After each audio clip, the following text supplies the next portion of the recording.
aligné par De La Fuente avec quelques changements. Mingueza qui a remplacé notre ami Pedro Porro, le Normand Huysen, Cucurella, Unai Simon, Pedri, Zubimendi et Ruiz qui étaient titulaires à la place de Merino qui était là face à la France. Et devant, ça n'a pas bougé entre Lamine Yamal, Oyarzabal et Nico Williams. Est-ce que tu as été déçu de cette équipe espagnole, Tidjani ? Déçu, ce serait quand même un bien grand mot. Ça reste une équipe qui, dans l'expression collective, est la meilleure du monde pour moi. Quand elle a le ballon, alors elle a pendant cette Ligue des Nations, et c'était déjà le cas contre la France, je trouve, joué de façon peut-être un petit peu trop épisodique, mais elle montrait quand même qu'elle était capable d'être très forte sur ses temps forts. Donc, tu as toujours un peu l'interrogation. Est-ce que c'est juste une équipe qui joue à sa main et qui accélère un petit peu quand elle en a besoin, ou est-ce qu'elle a un complexe de supériorité ? Moi, je reste quand même convaincu que c'était la meilleure équipe et c'est la meilleure équipe d'Europe. Alors, la meilleure équipe ne gagne pas toujours la compétition, mais avec quand même 2-3 absents, avec des joueurs qui arrivent au bout d'une saison à 50, 60 matchs pour certains, avec quand même un socle de joueurs qui a moins de 22 ou 23 ans. T'es quand même obligé de te dire que c'est une équipe du présent et une équipe du futur. Et elle a son style affirmé. Donc, tu vois, moi, cette animation offensive, là, avec Oyarzabal, qui est une espèce de leurre permanent. Bien mieux avec l'Espagne qu'avec la Real Sociedad. Les défenseurs adverses ne savent pas trop quoi en faire d'Oyarzabal parce que tu as l'impression qu'il n'existe pas dans le match, sauf que ses déplacements permettent aussi aux deux ailiers que sont Nico Williams et Lamine Yamal, eux, d'avoir plus d'espace et de profiter justement de ces fausses pistes.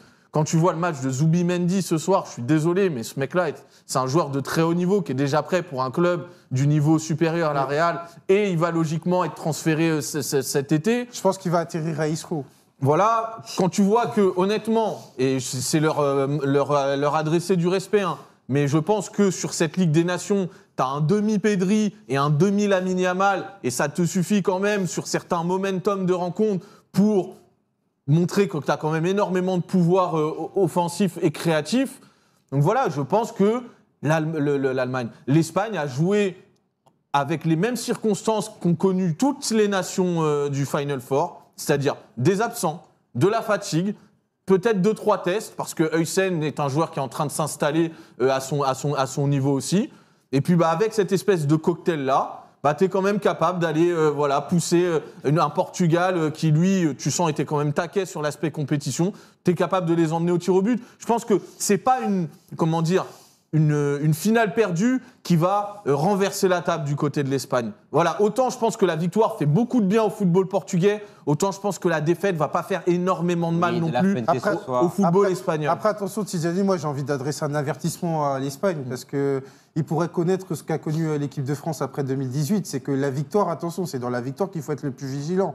Et force est de constater que la fin de la Ligue des Nations, moi, ça me laisse dubitatif. Il y a des certitudes quand même. Non, mais ça me laisse dubitatif. Attends, Thomas, on va rembobiner. Contre les Pays-Bas, tu passes, mais c'est ric-rac. Contre l'équipe de France...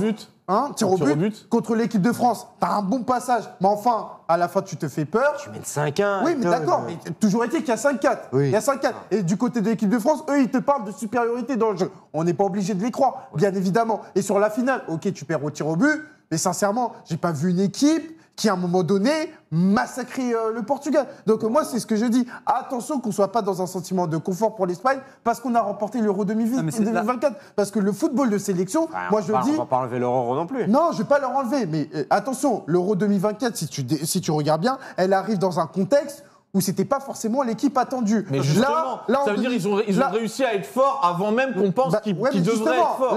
Donc c'est que là, ils vont devenir normalement encore plus forts. Mais justement, attention, ça peut être un effet pervers. Parce que là, l'Espagne, sur la Coupe du Monde 2026, c'est Michael Jackson dans Smooth Criminal quand il va rentrer. C'est-à-dire, ils auront tous les bracos sur eux. Et ce soir, c'est plus difficile. Ce soir, ils ne... entre guillemets, ne perdent pas. Non, mais c'est pour ça que je dis, attention, il faut rester vigilant du côté de l'Espagne. Et moi, il y a un point qui va m'intéresser, c'est de La Fuente.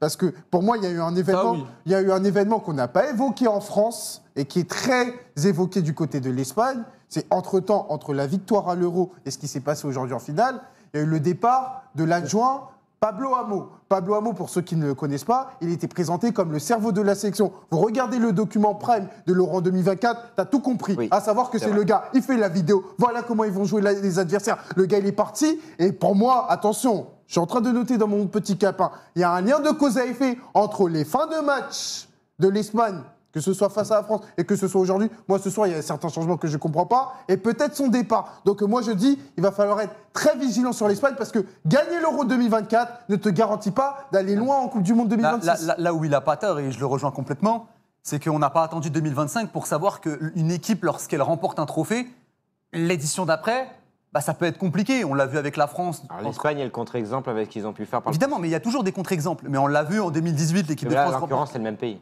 Comment ? Là, en l'occurrence, c'est le même pays, la même sélection. Mais tu parlais de quelle année par rapport à l'Espagne ? 2008, 2010, 2012. Ça remonte à un certain temps. Ce que je veux te dire, c'est qu'entre-temps, tu as l'équipe de France qui a remporté la Coupe du Monde 2018. Ça a été très compliqué lors de l'Euro qui a suivi. Le Portugal qui avait remporté l'Euro 2016, ça a été très compliqué sur la Coupe du Monde qui a suivi. L'Italie qui avait remporté l'Euro en 2021, l'année d'après, il n'était pas à la Coupe du Monde. Là, je pourrais même te parler sur le continent africain. Hier face à la Norvège. Sur le continent africain, l'Algérie qui avait remporté la CAN en 2019, qui derrière s'est complètement chié sur la CAN suivante. Enfin, on n'apprend pas en 2025. Mais est-ce que c'est vraiment les mêmes cycles ? Tu vois, non. l'Espagne. Là où il n'a pas tort, c'est qu'il faut être vigilant dans la victoire. Et c'est pas parce que. Moi, je suis d'accord. Mais après, ça, c'est un poncif du sport de haut niveau, les gars. Et c'est pas parce que. Attends, je vais ajouter autre chose. C'est pas parce que tu es favori d'une compétition à un an du coup d'envoi de la compétition que tu vas forcément la remporter. Oui, mais est-ce que aujourd'hui, je comme considère. Arsenal, ça, tous les ans, ils se Exactement. remettent en question. Moi, je considère qu'aujourd'hui, il y a deux équipes qui sont au-dessus du lot, c'est l'Espagne et l'Argentine. Et je trouve que dans le contenu, l'Espagne a quand même été une équipe qui a été plus séduisante que les autres. Mais ça ne veut pas forcément dire que l'Espagne va remporter la Coupe du Monde l'année prochaine. C'est pas ça qu'on dit. Et en gros, restons prudents. Mais les signaux d'alarme là sur l'Espagne, ils sont où ? Sur le plan défensif, quand t'as encaissé. Non, mais moi, c'est une vraie question que je pose. Attends, juste, je termine. Quand t'as encaissé 11 buts sur les 4 derniers matchs, parce que c'est la réalité de l'Espagne, ils ont encaissé 11 buts sur les 4 derniers matchs. Mine de rien, c'est quand même un point d'alerte. T'as raison. Alors attention, je dis pas qu'il y a des signaux rouges partout, parce que moi, je te rejoins sur le contenu. Il y a des choses qui m'ont intéressé et qui m'ont plu dans cette équipe espagnole. Et d'ailleurs, tu vois quand même toujours que c'est une équipe dominante. Qu'elle a une espèce de réflexe collectif et que tu as des joueurs qui sont encore en cours d'affirmation. C'est-à-dire, il ne faut pas oublier que c'est quand même une équipe qui a remporté l'Euro